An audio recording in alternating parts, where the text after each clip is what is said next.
মোৰ এটা মন্তব্যত আদিবাসী ছাত্ৰ সন্থাই মোৰ পুতলা বিভিন্ন ঠাইত জ্বলাইছে আৰু মোৰ বাগিচাত প্ৰৱেশ নিষিদ্ধ বুলিও কৈছে আৰু ক্ষমা খুজিবৰ কাৰণে দাবী কৰিছে।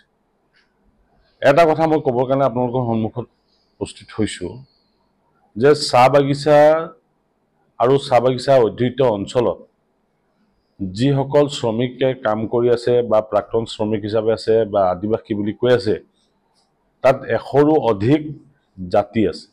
এতিয়ালৈকে 109টা জাতিৰ কথা আমি জানো আৰু কেইবাটাও জাতিৰ লগ হ'ব।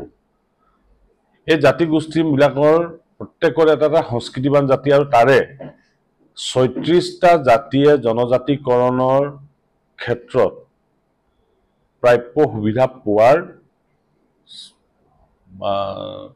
যিবিলাক ক্ৰাইটেৰিয়া আছে ক্ৰাইটেৰিয়া ফুলফিল কৰে। এইকাৰণেই যে তেখেতসকলৰ এই 36টা জাতিয়ে ভাৰতবৰ্ষৰ বিভিন্ন ৰাজ্যত জনজাতি হিচাপে আছে। আমি এটা সময়ত সকলো জাতিকে জনজাতিকৰণ কৰিব লাগে বুলি কোৱাৰ কাৰণে দীৰ্ঘদিন ধৰি এই সমস্যাটো সমাধান হোৱা নাই আৰু ৰাজ্য চৰকাৰ পূৰ্বৰ ৰাজ্য চৰকাৰসমূহ এই কথাত বৰ ইণ্টাৰেষ্টটো দিয়া নাছিলে আৰু কেৱল ৰাজনীতি কৰি আছে। তাৰ মাজতে মই এষাৰ কথা উল্লেখ কৰিছিলোঁ যে চাহ বাগিচা মানুহত চাহ বাগিচা আৰু অধ্যুষিত অঞ্চলত প্ৰাক্তন চাহ শ্ৰমিক অঞ্চলবিলাকত বা চাহ জনগোষ্ঠীৰ আদিবাসী বুলি যিয়ে নকওক সেই মানুহবিলাকৰ মাজত খ্ৰীষ্টিয়ান ধৰ্মই এটা বিশেষ প্ৰভাৱ পেলাইছে।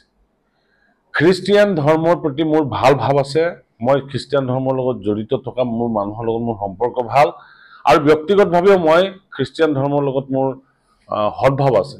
কিন্তু জনজাতিকৰণৰ কথাটো যেতিয়া আহে তেতিয়া খ্ৰীষ্টিয়ান ধৰ্ম লোৱাৰ কথাটো প্ৰাসংগিকভাৱে উল্লেখ হয়। সেই কথাষাৰ কৈছিলোঁ আৰু সেই কথাষাৰ কওঁতে মই কোনো কাৰণতে আদিবাসী ছাত্ৰ সন্থাৰ নাম লোৱা নাই।